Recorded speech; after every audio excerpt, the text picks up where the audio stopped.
প্রত্যেকটা ব্যক্তির লাইফের পারপাস আলাদা। প্রত্যেকটা ব্যক্তি পৃথিবীতে রামকৃষ্ণ হতেও আসেনি, আর রামকৃষ্ণও জানতেন আমি প্রত্যেকটা ব্যক্তিকে রামকৃষ্ণ করতে পারবো না। নাহলে এখনো পর্যন্ত বিবেকানন্দ মারা যাওয়ার পরেও এত বেলুড় মঠ চলছে, আর সেকেন্ড বিবেকানন্দ আর বেরোয় না। এটা কনসিডারেশন ভ্যালু। তো এটাও একটা কেনা বেচা। ভগবানের কাছে ক্ষমতা আছে, এক্ষুনি চাইলে বৈকুণ্ঠে যাবে, এক্ষুনি চাইলে শিবলোকে যাবে, এক্ষুনি চাইলে যে কোনো জিনিসকে প্রকট করে দেবে। আমাদের হাতে আপাতত এই ক্ষমতাটার নামই হলো অর্থ। যদি ভালো কাজের জন্য আপনি ফিস না দেবেন, তো আপনি ভাবুন এই যে কোনো কোল্ড ড্রিঙ্কস, চিপস, এগুলোর কোনো রকম ভ্যালু নেই নিউট্রিশনাল। উল্টে ওটা খেলে কিডনিতে স্টোন, ক্যান্সার, যাবতীয় রোগ হয়।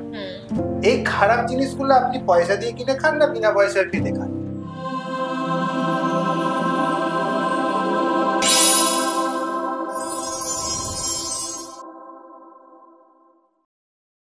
রেকি তো একটা স্পিরিচুয়াল জিনিস। হ্যাঁ, আমার নেক্সট কোশ্চেনটা খুব করতে ইচ্ছা করছে। তো মন্দিরে যেতে গেলে তো আমাদের টাকা লাগে না, আমরা যখন পুজো দিলাম সেক্ষেত্রে টাকা লাগলো, আমরা মন্দিরে গিয়ে ঈশ্বরের কাছে হাত জোড় করে দাঁড়াচ্ছি, তার ব্লেসিংস চাইছি, তো এটাও তো একটা ব্লেসিংস। তাহলে কেন আমরা টাকা দিয়ে শিখবো? এটা অনেকের প্রশ্ন হতেই পারে। আমি আপনাকে করছি যে ফিস দিয়ে কেন রেকিটা শিখবো, বা স্পিরিচুয়ালিজমকে কেন আমরা ফিস দিয়ে অ্যাকসেপ্ট করবো, কেন এমনি নয়? এটা তো আমাদের অধিকার। কি বলবেন আপনি এক্ষেত্রে? সব জিনিসেই লেনদেন আছে।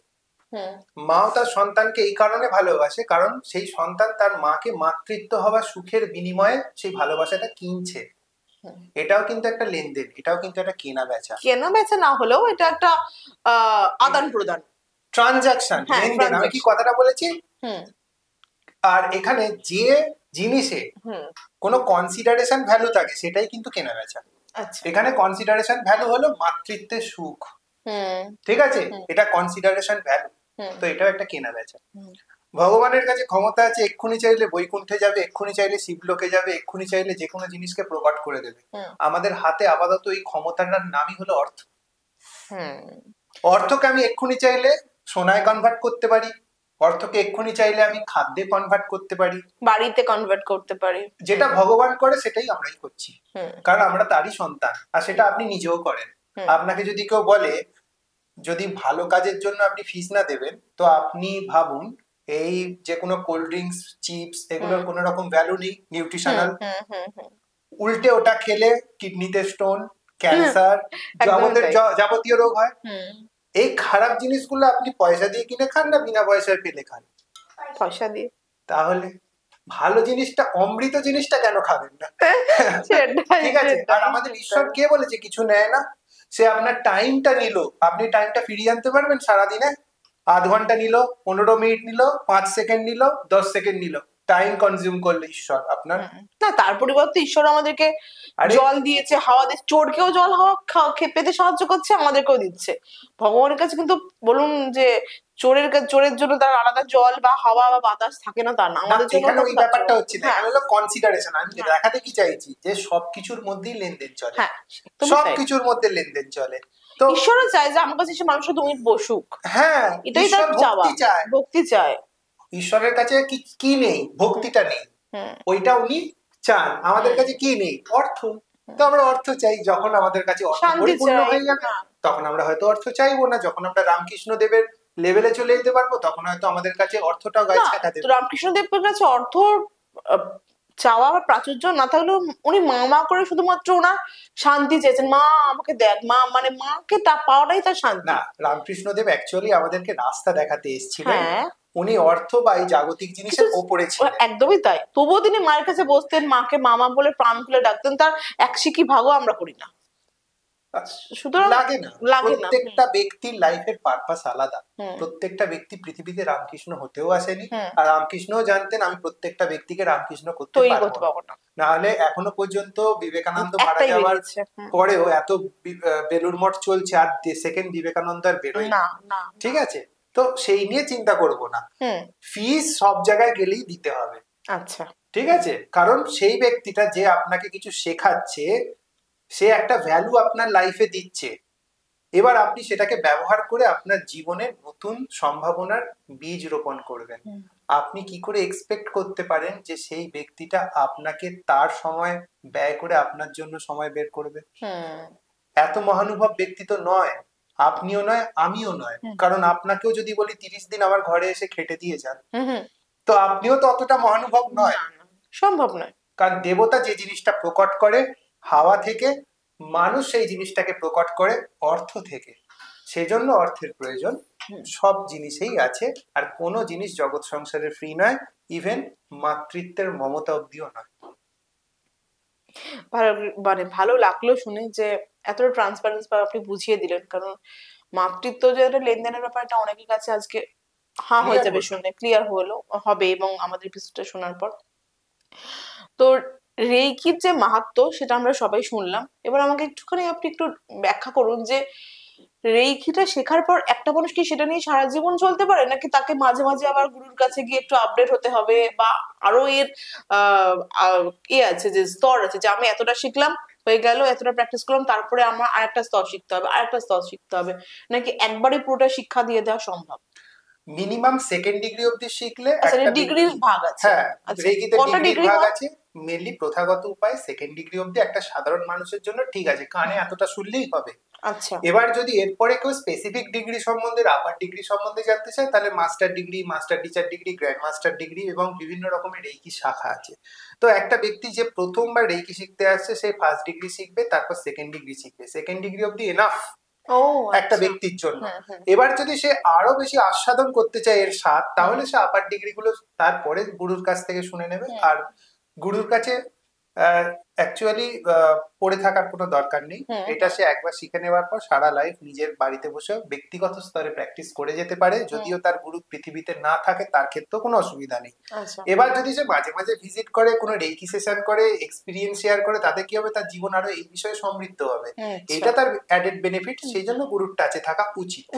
আচ্ছা, তো আপনি যে শেখান, তো আপনি মানে কিভাবে শেখান? যে বাড়ি গিয়ে শেখান, পার্টিকুলারলি আলাদা আলাদা ভাবে শেখান, না অনলাইনের মাধ্যমে যে সুযোগটা এখন উঠে এসছে, প্রত্যেকে যে সুযোগটা নিতে খুব সুবিধা বোধ করে সেভাবেও শেখান? সাধারণত আমি অনলাইন শেখাই, আর আমার সেন্টার আছে, সেন্টারে এসেও কেউ শিখতে পারে। আমার সেন্টার এখন যেখানে আছে সেটা আপনাকে আমি বলে দেবো, আপনি ডেসক্রিপশনে পারলে অ্যাড্রেস দিয়ে দেবেন। আর আমার ফোন নাম্বারও আমি দিয়ে দেবো, হোয়াটসঅ্যাপ নাম্বারটা খালি হোয়াটসঅ্যাপ করলেই হবে। তো যদি যোগাযোগ করতে হয় তাহলে অনলাইন ক্লাস নেওয়া বেটার। পৃথিবীতে যদি আমি বলি, রেকি মাস্টার রেকিরা সব থেকে দীর্ঘতম রেকি ক্লাস নেয়। আমি হলাম কচ্ছপের মতো প্রাণী, আমি খুব ধীরে ধীরে শেখাই। আমি প্রত্যেকটা জিনিসকে খুঁটিয়ে খুঁটিয়ে বোঝাই, বুঝিয়ে স্টুডেন্ট কতটা বুঝিয়েছে তা দেখি, দেখে তাকে প্র্যাকটিস করাই, প্র্যাকটিস করিয়ে সে সাকসেসফুল হলো, তারপর তাকে রিলিজ করা হয়। সাধারণত রেকি ক্লাসে মানুষ কি করে, ওই 2 ঘন্টা 8 ঘন্টা, কেউ 1 ঘন্টা, কেউ সুপার ট্যালেন্টেড টিচার আছে এখনকার যুগের 45 মিনিটে শিখিয়ে দিচ্ছে। রেকি মাস্টার রেকিরা একমাত্র 2 মাস ধরে রেকি ক্লাস নেয় একটা ব্যক্তিকে প্রিপেয়ার করতে। আমি খুব স্লো, যুগ উপযোগী কিনা জানি না, খুব স্লো, আমি ধীরে ধীরে শেখাই। কেউ যদি ধীরে ধীরে শিখতে চায়, ভালোভাবে শিখতে চায়, আসবে সুপার ফাস্ট এক্সপ্রেস। হ্যাঁ, নিশ্চয়ই আপনার ডেসক্রিপশনে, আমাদের ডেসক্রিপশনে ওনার সঙ্গে যোগাযোগ করার যে মাধ্যম এবং নাম্বার সবটাই আমরা দিয়ে দেবো। চাইলে আপনার ওনার সঙ্গে যোগাযোগ করতেই পারেন, রেকিকে আপনাদের জীবনে ওয়েলকাম জানাতেই পারেন। তো আমার লাস্ট প্রশ্ন করতে ইচ্ছা হচ্ছে আপনাকে, যে এই যে আপনি একজন কথায় কথায় একবার বলে ফেললেন যে আপনি ল পড়েছিলেন, ল থেকে আপনি রেকিতে শিখেছেন, মানে লটা প্র্যাকটিস করতে করতে বা যেভাবে হোক আপনার জীবনে রেকি এসছে, তো হঠাৎ করে আগমন ঘটলো কি করে, এবং আপনি বাদ বাকি সবকিছুকে ছেড়ে ছুড়ে রেকিকেই শুধুমাত্র অ্যাকসেপ্ট করলেন কেন? কারণ এটা কি সত্যি সত্যি আপনাকে অর্থ দিয়েছে, না মেন্টাল পিস দিয়েছে? আপনি কি বলবেন যে মানুষকে সমৃদ্ধ করার ক্ষেত্রে রেকি কিভাবে কাজ করছে? ওকে, 2010 সালে যখন আমি, আমার বাবা কোনো কারণে দিল্লি যাচ্ছিলেন, এবং বাবার পুরানো বই ঘাঁটার স্বভাব আমার ছিল, বাবা একজন বইপ্রেমী ব্যক্তি ছিলেন। তো ওনার একটা তাক থেকে একটা বই পাই, রেকি নাম ছিল, বোডো যে ব্যাঙ্গিনস্কির একজন লেখা, আর স্যালিয়া শার্মান এরকম নাম, কারণ বইটা এখন হারিয়ে যাওয়ার জন্য খুব দুঃখ হয়, কিন্তু এই নাম দুটো আমার মনে আছে। তো ওনার বইটা খোলার পর আমি দেখছি যে রেকি শব্দটা, আমার নাম রিকি, আর রেকি বাবা কি এইখান থেকে আমার নামটা দিয়েছিল। তো এটা একটা প্রথমে আগে মনের মধ্যে একটা শঙ্কা এলো। 2010 সালে বইটা এনে পড়লাম, সেখানে দেখি মানুষকে আরোগ্য করার জন্য স্পর্শ চিকিৎসার কথা বলা হচ্ছে, তারপরে এমনকি প্রাণী গাছপালাকে অব্দি আরোগ্য করা যায় এই এনার্জিটা দিয়ে, আর সামনে থেকে নয় দূর থেকেও আরোগ্য করা যায়। আমার এগুলো পড়ে মাথা খারাপ হয়ে গেছে। তখনকার দিনে কোথায় শিখবো এই বিদ্যা, জাপানের ঠিকানা লেখা আছে। এবার আমি থাকি এক জায়গায়, জাপান কোন দেশে 10টা দেশ পেরিয়ে জাপান যেতে হবে কল্পনা করতে পারি না। তখন আমি কি করলাম, মনের ক্ষুধা মনেই চেপে নিলাম যে এই জিনিসটা হয়তো শেখা হবে না, যতটা বই পড়ে আর কি রক্ষা করা যায়। কিছুদিন পরে আমার কালক্রমে ইচ্ছাটা জাহির হলো নিজের মনের মধ্যে, এবং আমার বন্ধুর সঙ্গে আমি সন্ধ্যেবেলা যখন ঘুরতে বেরোতাম তখন আমি যেখান থেকে শিখেছিলাম আমার টিচারের বাড়ি আমি দেখতে পাই এবং ব্যানার দেখতে পাই। কিন্তু আমি সেই সময় এতটাই আর্থিকভাবে দুর্বল ছিলাম, তো আমার জাস্ট কলেজ লাইফ চলছিল এবং আমার হাত খরচা অত্যন্ত মিনিমাম ছিল বাকি সমস্ত স্টুডেন্টের থেকে। তো সেই জন্য আমি ভাবতাম যে আমি ভবিষ্যতে এই ক্লাসটা ঠিক করব, কারণ আমার কাছে তো এখন লাখ লাখ টাকা নেই যে এইটা শিখবো। আমার তখন আইডিয়া ছিল যেটা লক্ষ টাকার ব্যাপার, ঠিক আছে। তো যখন আমার 2015 সাল এলো, তখন আমি স্বপ্নে দেখছি যে কোনো একটা সাদা রঙের কিছু একটা এনার্জি বা কিছু একটা হবে, খুব ঝাপসা হয়ে এসছে।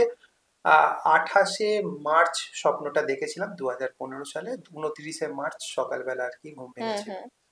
তো স্বপ্নটা দেখছি সাদা রঙের একটা কিছু এসে আমাকে বলছে, কি রে রেকিটা শিখে আয়। আমি তাকে ঘুমের মধ্যে বলছি, দাঁড়াও, একে পয়সা করি নেই, আবার রেকি শিখতে পাঠাচ্ছে, আগে কিছুটা জমুক, আরো 2-3 বছর যাক, তারপর আমি কাজকর্ম করে দেখছি। তো সেই এন্টিটি বা এনার্জিটা আমাকে ধাক্কা মারে এবং আমি মেঝে পড়ে যাই, সত্যিকারের মেঝে পড়ে যাই। তারপর আমি রাতে ঘুমাইনি, চুপ করে বসেছিলাম। পরের দিন আমি গেছি স্যারের সঙ্গে গিয়ে দেখা করলাম, দেখা করে ভাবলাম এত নগণ্য ফিস, 1000-এর মতো খানিক তখনকার সময়। তো এটা তো আমার কাছে পড়েই আছে ভাবে, আমি লক্ষ টাকা ভেবে বসেছিলাম। তো সেই দিন থেকে আমার শুরু হলো। তারপরে আস্তে আস্তে আস্তে আস্তে এটার মধ্যে আমার ইন্টারেস্ট পাওয়া শুরু হয়ে গেল। আপনি কি বলেন যে আপনার ওই অর্থভাবটা কি আস্তে আস্তে রেখে মিটিয়েছে? অবশ্যই রেকি মিটিয়েছে, প্লাস আমার স্টুডেন্টের অতিরিক্ত দক্ষতা।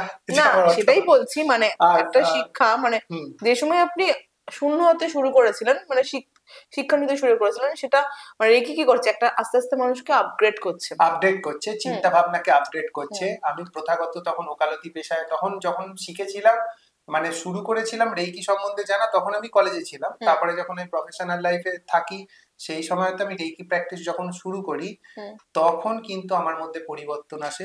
আমার একটা প্রশ্ন করতে ভীষণ ইচ্ছে করছে, মধ্যখানে করলাম আপনাকে, এই যদি মানে এখন ছেলেদের ক্ষেত্রে বলা হয় সরকারি চাকরি ছেলে বিয়ে দেবো না, কোনো ছেলেকে যদি কেউ বলে রেকি মাস্টার, সে মেয়ের বাবা বিয়ে দেবে না? আমার ক্ষেত্রেও সেটা বোঝাতে অসুবিধা হতো।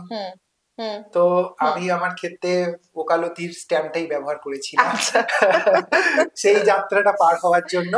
কিন্তু যিনি আমার জীবন সঙ্গিনী আছেন তাকে কিন্তু আমি সত্যিটাই বলেছিলাম যে এইটা হলো অ্যাকচুয়াল জিনিস। এবার তারা বলছে, আমার গ্রামের লোক তো এই সব জিনিসই শোনে, জগৎ সংসারে ঝাড়ফুঁক শুনেছে, তন্ত্রমন্ত্র শুনেছে, কিন্তু রেকিবিদ্যার মাধ্যমে যে কিছু হয় সেটা তো শোনেনি। তো সেই ক্ষেত্রে আমার একটা অসুবিধা হয়েছিল, যেটা আমি আমার জীবন সঙ্গিনীকে জানিয়েছিলাম পুরো বিষয়টা ডিটেলসে। প্লাস আমার তো তখন ইউটিউবে অলরেডি 300-400 ভিডিও ছিল, সে সারাদিন ভিডিও দেখে দেখে একটা আইডিয়া হয়েছিল যে এই ছেলেটা অন্তত না খাইয়ে মারবে না। তো সেই বিশ্বাসের ভিত্তিতে আর কি পাওয়া গিয়েছিল। আদারওয়াইজ আমি বলবো হ্যাঁ, এখনো পর্যন্ত যা বর্তমান পরিস্থিতি, সবাই চায় যে দেশে নেতাজি আসুক, কিন্তু নিজের ছেলে নেতাজি হবে কেউ চায় না। একদম ঠিক কথা, একদম ঠিক কথা। মানে ঘর থেকে শুরু করতে কেউ চায় না। তো প্লিজ যারা রেকিকে নিজের জীবনে প্রবেশ করতে চাইছেন তারা যোগাযোগ করতেই পারেন। এছাড়াও যারা মনে করছেন যে রেকি সম্বন্ধে আরো বেশি কিছু জানবেন, তারা আমাদের এপিসোডটা দেখুন, এবং যদি কখনো মনে হয় যে আরো কিছু জানার আছে, কমেন্ট বক্সে প্লিজ দেখুন। আশা করছি আপনার প্রত্যেকটা প্রশ্নের উত্তর আমরা পার্টিকুলারলি আলাদা করে প্রত্যেকটা মানুষের কাছে পৌঁছে দেবো। প্লিজ ডু সাবস্ক্রাইব, পাশে থাকুন, চ্যানেলকে লাইক করুন এবং সঙ্গে থাকুন, আমাদের উৎসাহ বাড়িয়ে দিন। এভাবে নতুন নতুন আরো জিনিস আপনাদের সামনে উপস্থাপন করতে পারি এবং নতুন করে আমাদের এপিসোডকে সাজাতে পারি। প্লিজ আমাদের সঙ্গে থাকুন। Thank you so much. নমস্কার।